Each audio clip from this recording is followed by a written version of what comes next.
That might seem like a strange question to ask when talking about a camera leak, but it's the one quietly lingering in the background of every Fujifilm discussion lately.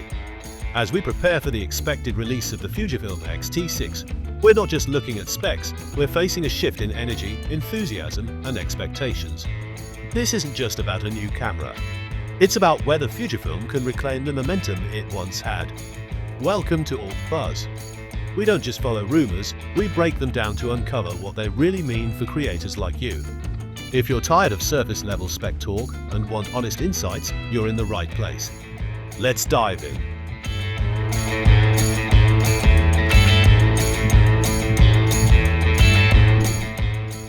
When the X-T4 was announced, the photography world lit up. YouTube creators raced to review it. Forums were electric with speculation and excitement. The X-T series was more than a camera line, it was a statement. It offered compact size, serious specs, and the unmistakable Fujifilm look and feel. It wasn't just about performance, it was about experience. But today, the atmosphere feels different. Not necessarily bad, but muted. The releases of the X-H2 and X-T5 blurred Fujifilm's message. With both cameras seemingly aimed at the same demographic, creators were left asking, which one is really for me? Was the X-T5 still the go-to for photographers? Or was the X-H2 meant to be the all-in-one hybrid flagship? This lack of clarity diluted what was once Fujifilm's biggest strength, an intentional, focused lineup. Reddit threads that once lit up with every X-T leak now scroll a bit more slowly. Camera forums that used to rave about Fujifilm's distinct charm now split their attention between Sony's Alpha line, Canon's R series, and even Nikon's comeback efforts. The spotlight that once shined bright on Fujifilm now feels dimmer. Retailers have quietly confirmed the trend.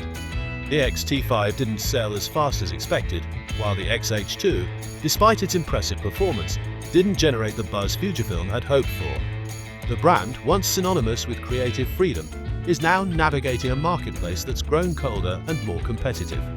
And into this silence walks the Fujifilm X-T6. Let's be clear, the Fujifilm X-T6, based on leaks, looks incredibly powerful. We're expecting a 40MP trans sensor, offering the sharpest detail ever in an X-T series body. This isn't just a resolution bump, it's a statement that APS-C can stand tall next to full-frame competitors. It's meant to silence critics who say Fujifilm sensors can't match Sony or Canon's clarity. We're talking about 6K video at 30 FPS, bringing high-resolution video into the hands of hybrid shooters.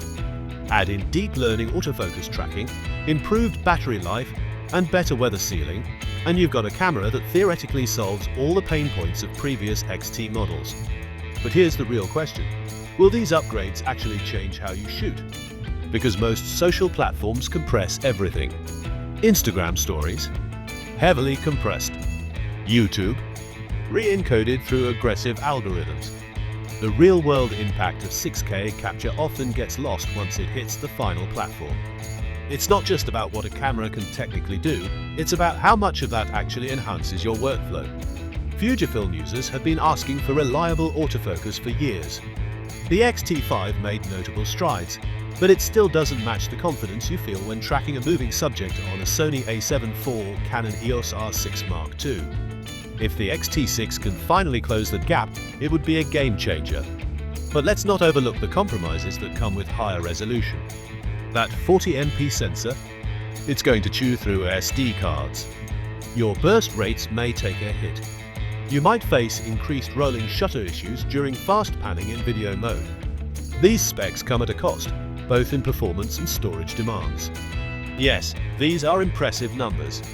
But if they don't translate into real-world usability, Fujifilm risks falling into the same trap as many brands before, chasing the spec sheet race instead of building tools that feel good to use.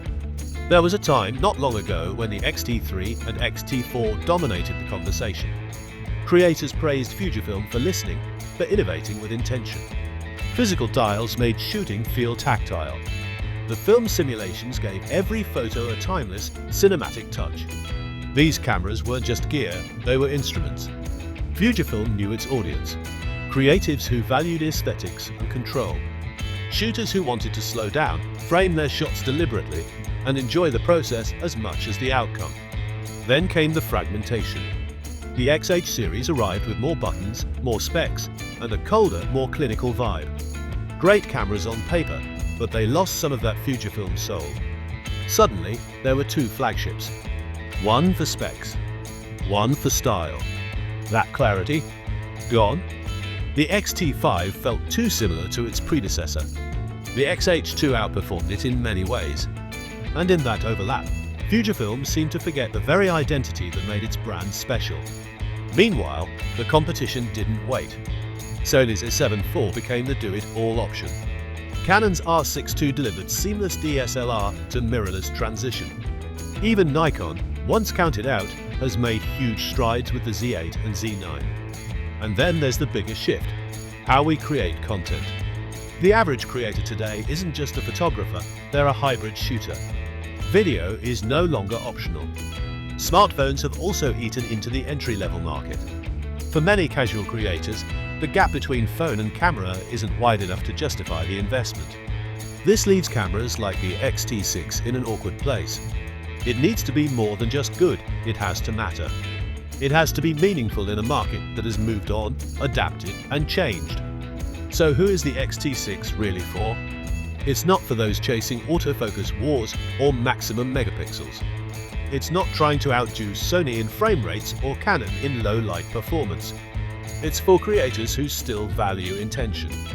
For photographers who want physical dials that force them to slow down and think. Who don't want to swipe through endless menus just to adjust ISO. Who crave manual control in a digital world obsessed with automation.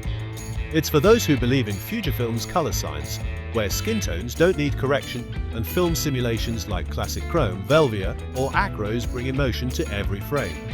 It's for the street photographer who wants discretion. For the wedding shooter who values consistent tones.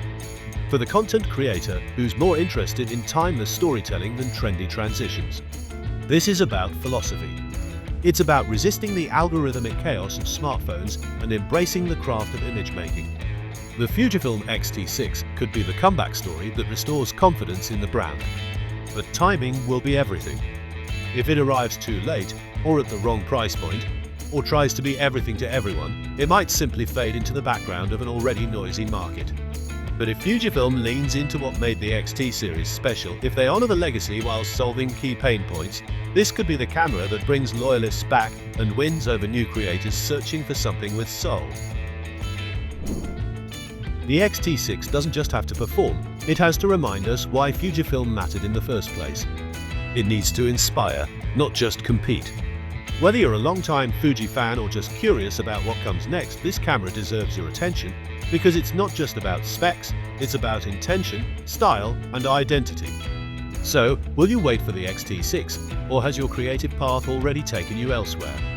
Let us know in the comments, and if this gave you something to think about, consider subscribing, supporting the channel, or checking out the gear links below.